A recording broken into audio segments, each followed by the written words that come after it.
Good evening, everyone, and welcome to another round of sound. And let us be the first to wish you all a very Merry Christmas and a Happy New Year. And there was a Christmas gift delivered yesterday. We're going to talk a lot about it. It's our #1 topic tonight on the #1 Cochran Sports Showdown. The Steelers get a big win, score over 30 points, and here to discuss is your holiday panel.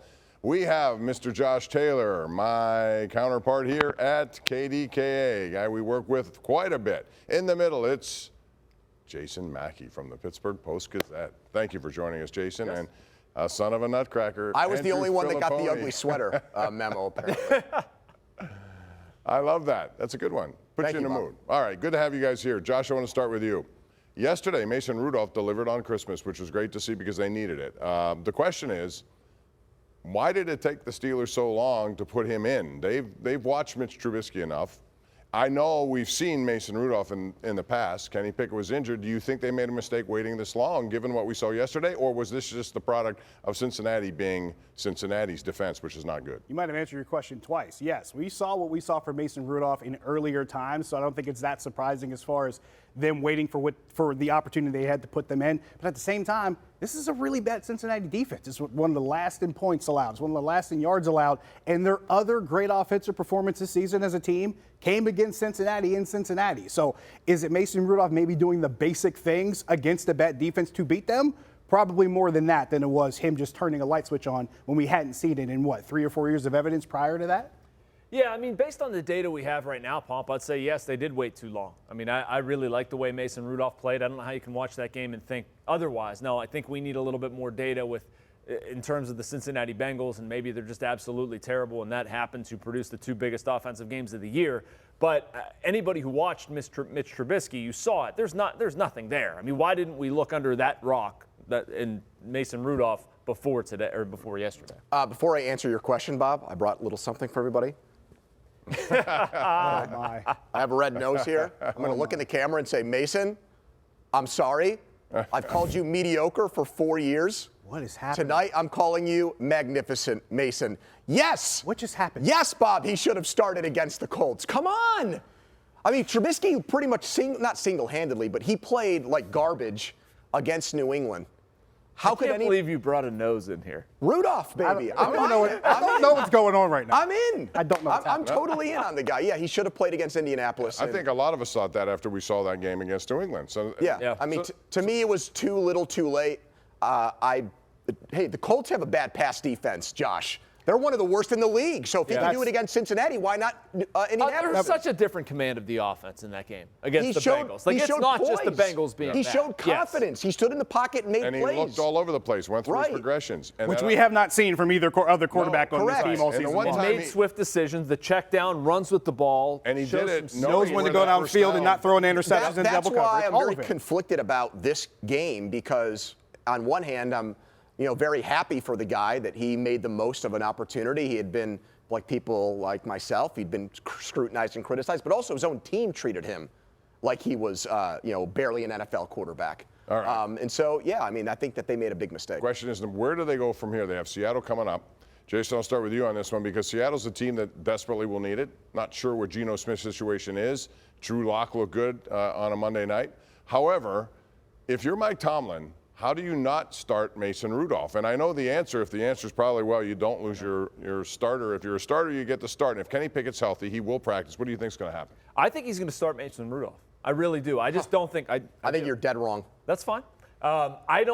You can't go away from the hot hand at this juncture of the season. And I think it gives Mike Tomlin a perfect out that if things don't go well after 2 quarters, he can turn back to Kenny Pickett. That's fine. But right now, Mason Rudolph led his team to an important win, breathed some life into the season. I don't How long see did how you cover can the go Penguins for? This is you watching a goalie win a playoff game and then come back with him for the next game. Yeah, That's what this go is. back in my coverage and see. I probably picked them to go with Fleury after Charlie round 3. Batch on the postgame said it's definitely Pickett if he's healthy. He told me that today when he was in here for the pregame show, regardless of the scenario. Every former, I don't have a ton of former players in my Rolodex, but I talked to 4 on my way over here. They all said Pickett's going to start. Okay. I disagree with that. I'm with Jason. I would play Rudolph, but people that have been in that Steelers locker room are convinced that Kenny's not going to lose his job because of injury. What did he do before the injury to warrant keeping it coming Jason, out? That's what I'm curious You're about. preaching to whatever Christmas choir you want here. I agree with you on that. I know Bob does too, right? Yes. It should be Rudolph. This feels like the perfect opportunity, by the way, for Mike Tomlin. If you the thing that you always do or that he always does, this is where you come in and say, we're going to let participation be our guide as far as what we're going to do during the course of the week. It should be a meritocracy. Because it does two things. One, it keeps the door open for you to actually have a legit reason to start Mason Rudolph. Two, it keeps Seattle guessing as to what you're going to do. So now their prep becomes harder for what the Steelers offense might throw at them. Yeah, and the bottom line is, what's not to like? They went deep. They hadn't gone deep pretty much all year. He put those balls right where he had to. The first play to Pickins was right on the money. Had to be for him to have the yak yards that he did. So beyond this, let's say that Rudolph doesn't play again the rest of the season, whatever happens. Josh, Andre, I'll start with you on this one because we went around the panel a few times. So I'll come to you first. Horn, the panel, Whatever. Horn, I was going to say you had hockey on my mind. Let's go around the horn. So beyond this year, what does this do for Mason Rudolph? Because last year in the offseason, he had no takers. Yeah. This year, if that's the only performance he's going to have, I would imagine people are going to say, hey, that guy can. But what's it do here? If he stays here, does he supplant Mitch Trubisky as the backup? They could save money if they do so. Yeah, I think Trubisky's career is on tough times, hard times. I mean, they brought him back in part because of how he got along with Kenny Pickett, and they thought that there was a mentorship program there. But they also preach about what a good pro Mason Rudolph is. So in that respect, why can't he just move up the depth chart and be their number 2 next year? That's what I think he showed that he's probably best off staying in this. Well, it's going to be a different offense. Yeah. But it's a cheaper option, Josh. Also, you can do it and save money. And here's the thing. Even if you don't keep Mason Rudolph, you still cannot bring Mitch Trubisky back to be the second quarterback on this team. We're talking back-to-back seasons now where he's had opportunities, whether after Kenny Pickett got hurt or as the starter, to come in and try to at least help this offense. I think it happened maybe once last year against Tampa, but then there's the Baltimore game where he threw a handful of picks and throwing in double coverage down the field. Then you see this season where those performances actually got worse. You can't look at that body of work and say, oh, this is going to work for a third year. So yes, it would make more sense to have Mason Rudolph as the cheaper option, but even if he's not, Mitch Trubisky cannot be number 2. But I do think Rudolph wants a fresh start somewhere, too. He might get it, too. Right? Well, I mean, he looked. And maybe someone takes him. I don't know if he's going to have an opportunity to start. I mean, we're overreacting a little bit based on one game. Someone might pay him more as a backup, Jason. I mean, if you're the Steelers, based on what we saw against the Bengals, would you not be intrigued by having him as your backup?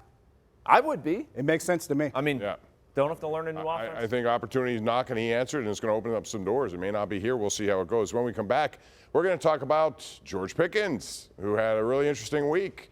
And he made sure people knew that he wasn't going to listen to any more criticism on the sidelines. We'll talk about what he did yesterday and more as we continue on this holiday edition of the #1 Cochran Sports Showdown.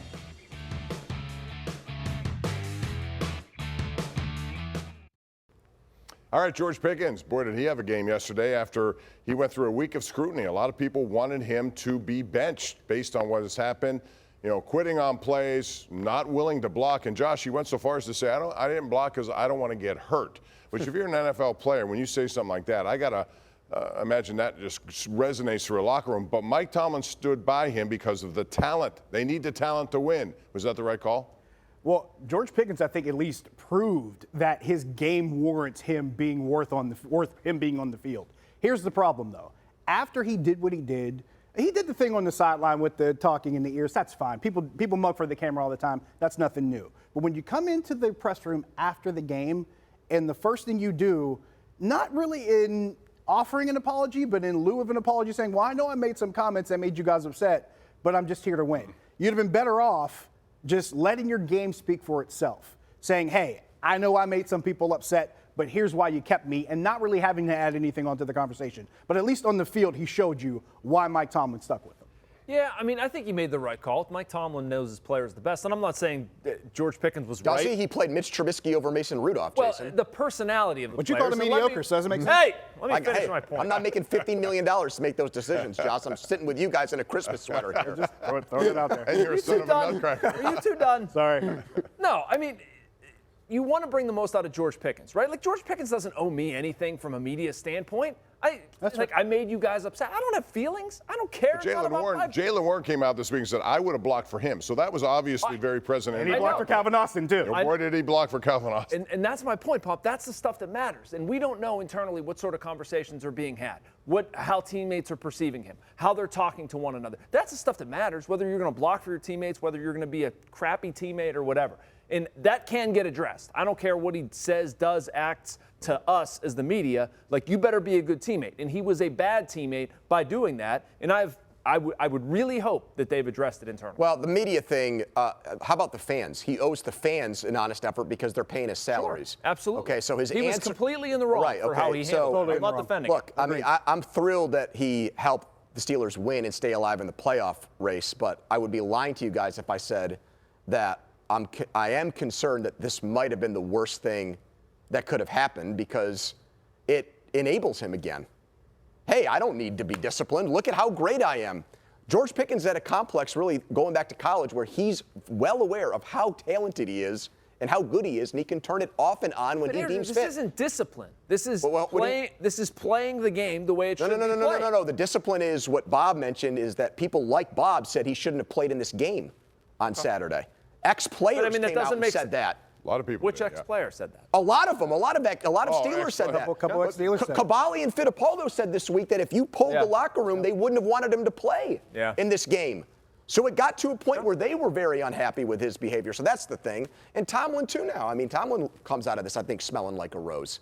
So I guess, would not have benched him. That was my next question for you. It's like he has a free pass now. And I wonder if that's going to happen. Do you think it would resurface something bad again in terms of his effort, given what he went through, knowing that, okay, the coach may not discipline me because I know what I can do and he knows what I can do, so I can do what I got to do. Depends on what the offense is. If we're talking about the same exact thing happening again, then yeah, it could rear its head. But on the other side of it, what if it never happens again? What if we're in a situation now where he's actually made that connection with his teammates now, and he's actually shown that when he makes the effort he's supposed to make, that he shows what he can do. It comes down to me, more or less, can he continue to learn from this and use that as the thing to say, you know what, you guys have a problem with me, I'm going to prove you all wrong, and show his teammates that he's worth being next to him at the same time. Well, when guys like Ben Roethlisberger say the Steelers culture is dead, and other ex-Steelers agree with that, who are the players that they're referring to when they say that? Wide receiver. Isn't it the guy we're talking about right now? All of them. Gotta be. Gotta be. And guys preceded him. So anybody who falls short should just be benched. That's going to solve the Steelers culture well, let will me be ask back you this if you question. bench them. Do you think you win with guys like that? I don't know. They did against the Not right Bengals. now. I don't know. No, when you say big win, you're talking about playoff wins or championships. Yeah, I don't know. I mean, That they need hasn't to grow happened. up You from where they're literally currently had at, Ryan Andrew. Clark say that the wide receiver room is a cancer. And has been for a very long time. And he documented all of them. He's not in the wide receiver room. So you think externally? So we should just ignore his opinion? No, on it you're then? allowed to form your own opinion on it. But that's also based you on have his the own same personal access to what experience. happens in the wide receiver room as what Ryan Clark does. And Ryan Clark's experience But you like him, was a so decade you're going to plus. go with his. No, I've just opinion. been wondering what your theory is for why this keeps happening with their wide receivers, Jason, then. My theory for Why does it keep happening with guys like Antonio Brown and Deontay Johnson because and they're Chase immature. Claypool? Because they're immature. Okay. So they're targeting immature wide receivers then. Can we not act like the wide receiver position has not been called the diva position for decades now? It's not like it's a new thing just in Pittsburgh. Then we look back at the Antonio Brown thing, and Mike Tomlin kept a much bigger lid on it than anybody ever has. And got more out of it than anybody could. I mean, they've had people that have been not mature. You would hope that George Pickens grows up and learns from this. I don't know if he will. And no, you don't win with people who are attitude problems, but you can win with talented We've literally in the last who month, grow up. We literally in the last month have had 2 wide receivers quit in games. Yeah. Yes, that's not good. All right, we got to go to break on that note. When we come back, we're going to talk about this defense because they suffered another loss. The whole inside linebacking group is gone. We'll talk about whether that can lead to wins on the road against 2 pretty good teams without these guys. We'll get into that next right here on the #1 Cochran Sports Showdown. Hey, say what you want about the Steeler defense. It lost a lot of people, and somehow, some way, they got to Jake Browning yesterday and really did a very good job considering the injuries. And now Landon Roberts, who knows what he's going to be, but if he's gone, that means, Andrew, the entire inside linebacking group is gone, and they have a whole bunch of people like Miles Jack, who made a nice play. We saw Rowe make plays, Michael Walker, all these guys. Is that sustainable knowing that you have 2 teams on the road that are pretty good teams offensively? I don't know. I mean, I want to believe it is because you still have T.J. Watt and Hayward and Highsmith, and you still have front-end guys, in your front seven. Benton, who I think's had a really good year as a rookie. But, I mean, I watched Bailey Zappi and Gardner Minshew light this team up. So I have to be very cautiously optimistic about their ability to have back-to-back or back-to-back-to-back strong performances. That was a Herculean effort by them defensively against Browning, who looked great. I mean, they were averaging yards and points like they were the 49ers and Dolphins the last 3 games. Yeah. So that was outstanding, but I'm kind of 50-50 on if they can do it next week, Jason. I worry a lot, man. I really do. They're so banged up at safety and middle linebacker. We were talking about this off air. Like, it's just it's such a mess. If Jake Browning had not just done this like every other down. I thought they were going to throw the ball 70 times today. I would have just. I would have thrown it too. Over the middle was open. There was stuff you could scheme, and you going against Lamar Jackson the final week of the season. Like, boy, do I not like that matchup. I don't know if Geno Smith really doesn't intimidate me all that much, but I mean, a good passing game, tight end usage, schematics can take advantage of the weaknesses that the Steelers have. But if you're Seattle, the run game that they have with Kenneth Walker also exploits it, because if you don't have Landon Roberts, now you're susceptible to the run game. That makes this even more of a problem, because even when you didn't have Cole Holcomb and Quan Alexander, you at least had Landon Roberts to support the run game and make it harder for teams to establish the run. Now, you may not have that. You're going to get Seattle with Kenneth Walker in that line, and we've seen Seattle do a lot running the football and then turn that into other things on offense. And that's not even counting what Baltimore could do and Lamar Jackson being a running threat if he even plays in the game. But now the running game becomes just as liable as the passing game does, and that's a problem. I mean, there are 2 starters inside right now. The green dot was on the practice squad a week ago. Crazy. And the other guy used to be a running back. That's right. Right? 7 inside linebackers. And I don't know who. I honest to God don't know who would be behind them. I have 1 minute on this segment, Andrew. I want to ask you about, we hear a lot of chatter about Myles Garrett being Defensive Player of the Year. Should he be over T.J. Watt or anyone else for that matter? I think, I was going to say Parsons, but, I think showed in the Buffalo game he's not great against the run. They attacked him the entire game. For me, he's the best defensive player in the NFL. He's going to lead the league in sacks, so yes, I think he should be Defensive Player of the Year. I want to see team success. If the Browns finish ahead of the Steelers, which is likely, I would be okay with it. If the Steelers are better, I would have a tough time not giving it to TJ.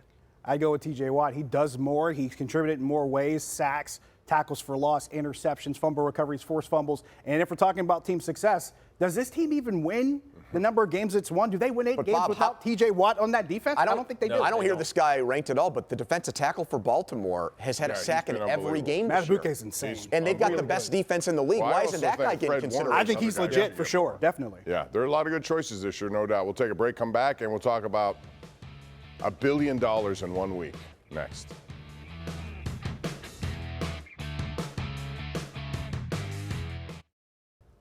This is the time of year for spending, but the Dodgers have spent more than any team should be able to spend. $1 billion in basically a week and a half on 3 guys. You know how that went. Jesse, you cover this stuff. And I've hated for years the economics of baseball. So, I mean, what do you make of this? And the Dodgers won't stop. I'm sure they won't stop, especially if you get a guy for $2 million a year and you can defer just about everything else. It stinks. It stinks, Pomp. I mean, we've talked on the show before about the need for a cap and a floor and revamp revenue sharing and all that stuff. This has gotten farcical, in my opinion. Like, how is another team supposed to compete with that? Why are they allowed? Why are you only allowed to spend $2 million this year on Shohei Ohtani, theoretically? There should be a cap. There should be a floor. This isn't just a Pirates issue. It's a people look at baseball and just shake their heads. That's ridiculous. Like, how can something work just fine in football, basketball, and hockey? Right, they all do.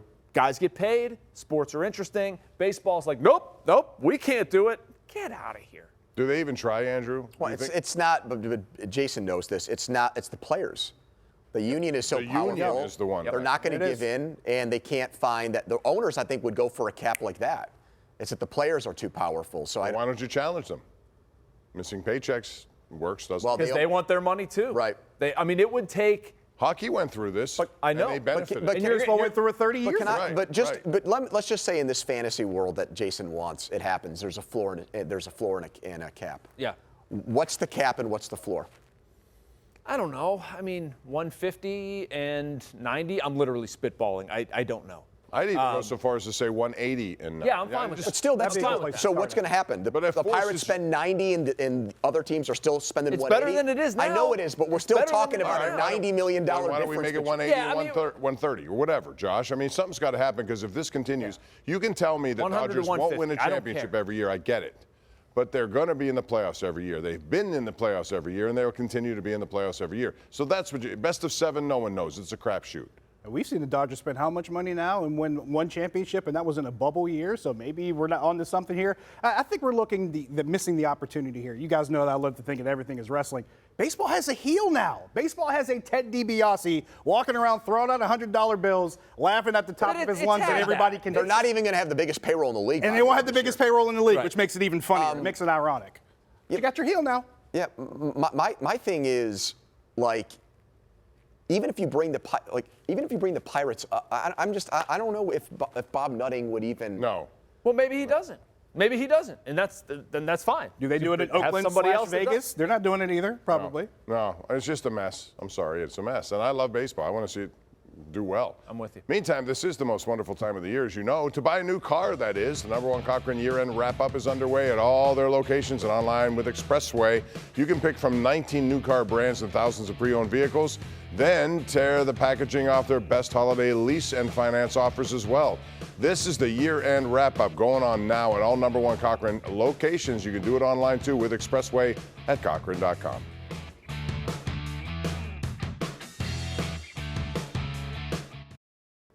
All right, that's going to do it for our program. I know my 3 elves here are very happy that they can go home now and spend time with their families. We thank you for joining us, and I know it's a big family holiday for you guys. Thanks once again to our panel. From Jason and Josh and the son of a nutcracker, I'm Bob Pompiani. Have a great Christmas. We'll see you again next week. Steelers and Seattle.